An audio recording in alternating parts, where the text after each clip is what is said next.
আজকের বইটি যার লেখা তিনি একজন পেশাদার চিত্রনাট্যকার। চমৎকার একটা বই লিখেছেন তিনি। তবে মূল আলোচনায় যাওয়ার আগে আপনাদের স্মরণ করে দিচ্ছি, আপনারা যদি এখনও এই চ্যানেলটি সাবস্ক্রাইব না করে থাকেন তাহলে অবশ্যই সাবস্ক্রাইব করুন। আর যদি ইতিমধ্যে সাবস্ক্রাইব করে থাকেন তাহলে ধন্যবাদ।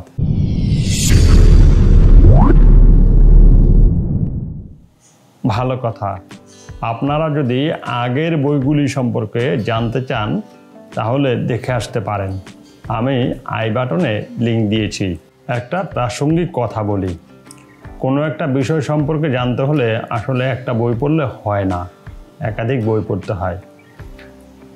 কারণ এক একজন লেখক বিষয়টা নিয়ে এক এক ধরনের দৃষ্টিভঙ্গি নিয়ে আলোচনা করে এবং এক এক ধরনের দৃষ্টিভঙ্গি জানলে ওই বিষয়টা সম্পর্কে প্রায় সব কিছুই জানা হয়ে যায়।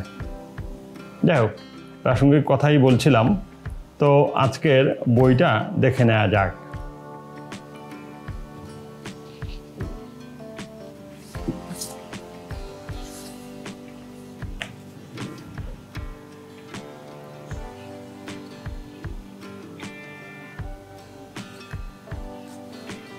চিত্রনাট্য রচনা শৈলী লিখেছেন আশরাফুল আলম শিকদার।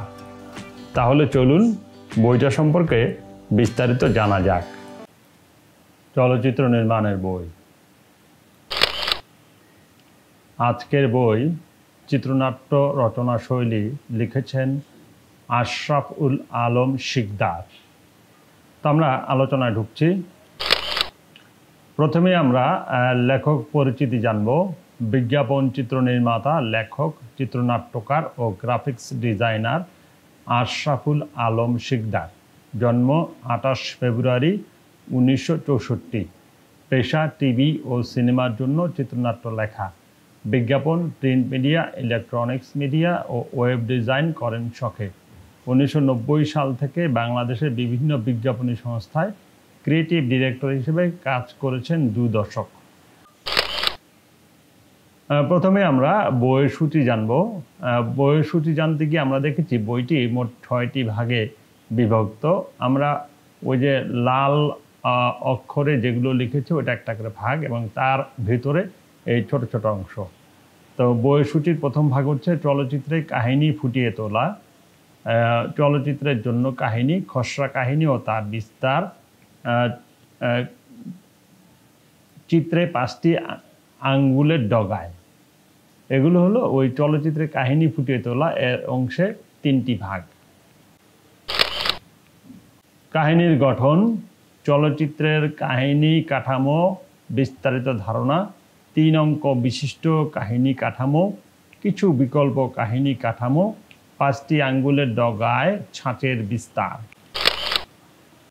দৃশ্য, চরিত্র ও সংলাপ রচনা, এই অংশে আরও 3টি ভাগ আছে। দৃশ্য রচনা, চলচ্চিত্রের চরিত্র নির্মাণ, সংলাপ বা চরিত্রে কথোপকথন। চিত্রনাট্য লেখবার কারিগরি নিয়ম কানুন, কারিগরি দৃষ্টিকোণে চিত্রনাট্য স্ক্রিপ্ট বনাম শুটিং স্ক্রিপ্ট, চিত্রনাট্য বাধাই ও উপস্থাপনা। চিত্রনাট্য বিষয়ে কিছু বিশেষ কথা, চিত্রনাট্যের প্রথম 10 পাতার গোমর, প্লট পয়েন্টের স্পষ্ট ধারণা, চিত্রনাট্যের কাহিনী কাঠামো সহজ পথ, সিনেমার সিনেমাটোগ্রাফ ও রকমারি শট। গল্প উপন্যাস নিয়ে চিত্রনাট্য, কিশোর শ্রীকান্ত, প্রাথমিক খসড়া চিত্রনাট্য 1। মোটামুটি এগুলো হচ্ছে বইয়ের সূচি। আমরা বলতে পারি চিত্রনাট্যের সবগুলো বিষয়ই উনি এই বইয়ে লিখেছেন। তো আমরা বইয়ের কিছু অংশ এখন পড়ব। বাংলায় সিন এবং সিকোয়েন্স দুটো শব্দকেই দৃশ্য বলা হয়ে থাকে। তবে সিনেমার বিজ্ঞানে এক বা একাধিক সিন একত্রিত হয়ে এক একটা সিকোয়েন্স তৈরি হয়। এক একটা সিকোয়েন্স কাহিনীকে এক বিন্দু থেকে পরবর্তী বিন্দু পর্যন্ত এগিয়ে নিয়ে যায়। আমি বলি সিকোয়েন্স হলো বাক্য আর সিন সে বাক্যের মধ্যস্থ এক একটা শব্দ। যেমন অনেক সময় না, যাব বা অফিসের মতো এক একটা শব্দই এক একটা সম্পূর্ণ বাক্যের মতোই অর্থবোধক। আবার বেশিরভাগ ক্ষেত্রেই আমি অফিসে যাচ্ছি এমন একাধিক শব্দ দিয়ে একটা অর্থবোধক বাক্য তৈরি করা যায়। তেমনি এক বা একাধিক সিন দিয়ে একটা সিকোয়েন্স তৈরি হয়। কাহিনীর যতটুকু অংশ একই স্থানে একই সময়ে একই পাত্রীদের দ্বারা ঘটে সেটুকু কাহিনীকে এক একটা সিন বলা হয়। বাংলায় সিনকে দৃশ্য বলা হয়।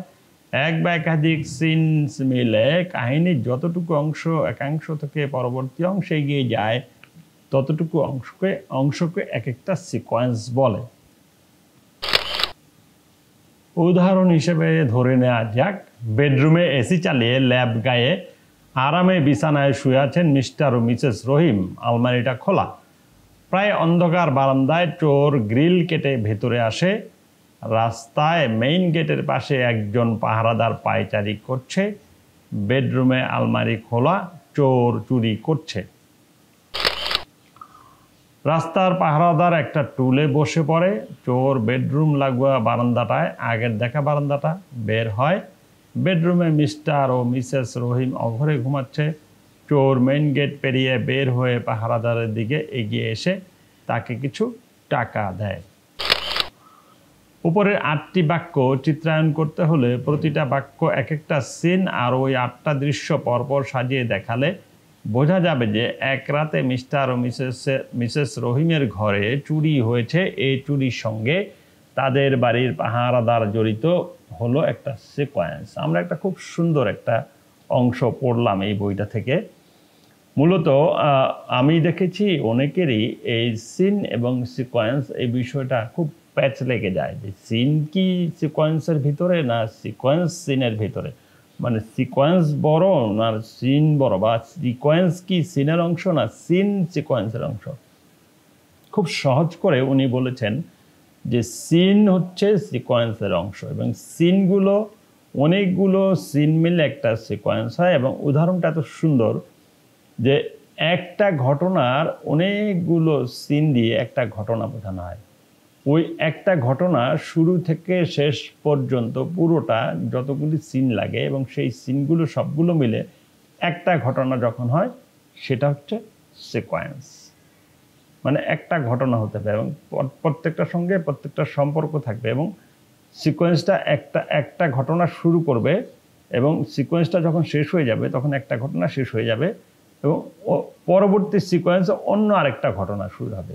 মানে ওই ঘটনা আর কিছুই থাকবে না, একটা ঘটনা শেষ হয়ে যাবে, পরবর্তী সিকোয়েন্সে গিয়ে আরেকটা ঘটনা শুরু হবে। এবং দেখা যাবে যে সিকোয়েন্স 1 এবং সিকোয়েন্স 2 দুইটা যদি পাশাপাশি রাখা যায় দেখা যাবে সিকোয়েন্স 1-এর সঙ্গে সিকোয়েন্স 2-এর পার্থক্য হচ্ছে সিকোয়েন্স 1-এর মধ্যে যেই সিনগুলো ঘটেছে সেটা একটা ঘটনা এবং সিকোয়েন্স 2-এর মধ্যে যেই সিনগুলো ঘটেছে সেটা আরেকটা ঘটনা। হয়তো তাদের মধ্যে একটা দূরবর্তী সম্পর্ক থাকতেই পারে যেহেতু একটা গল্পই বলা হচ্ছে, কিন্তু প্রতিটা সিকোয়েন্সই একটা শুরু থাকবে এবং একটা শেষ থাকবে এবং পুরোটা মিলে একটা ঘটনা হবে, একটা ইভেন্ট হবে। তো বইটা সম্পর্কে আরেকটু আমরা জানি। প্রকাশক প্রকৌশলী মেহেদি হাসান, বাংলা প্রকাশ, ঢাকা। প্রচ্ছদ করেছেন ধ্রুব এস, মূল্য 270 টাকা। বইটা খুব সুন্দর এবং সহজ বাংলায় লেখা। আশা করি অনেকেরই বইটা খুব ভালো লাগবে। এই বইটাতে চিত্রনাট্য সম্পর্কে কিছু বাস্তব এবং খুব কাজের কৌশল বর্ণনা করা হয়েছে যা যে কোনো চিত্রনাট্যকারের লেখার মান বাড়িয়ে দেবে। বইটা অনলাইনে পাওয়া যায়। এর পাশাপাশি শাহবাগ আজিজ মার্কেট বা নিউ মার্কেটে খোঁজ করতে পারেন। আলোচনা সম্পর্কে আপনাদের মতামত জানাবেন। ভিডিওটি ভালো লাগলে লাইক দিবেন, শেয়ার করে ছড়িয়ে দিবেন। আর যদি এখনও এই চ্যানেলটি সাবস্ক্রাইব করে না থাকেন তাহলে অবশ্যই সাবস্ক্রাইব করবেন। ভালো কথা, প্রতি সোমবার রাত 10টায় এইরকম একটা বই সম্পর্কে আলোচনা আসবে। তো সাবস্ক্রাইব করে থাকেন এবং আমাদের ফলো করেন। ভালো থাকবেন, শুভকামনা।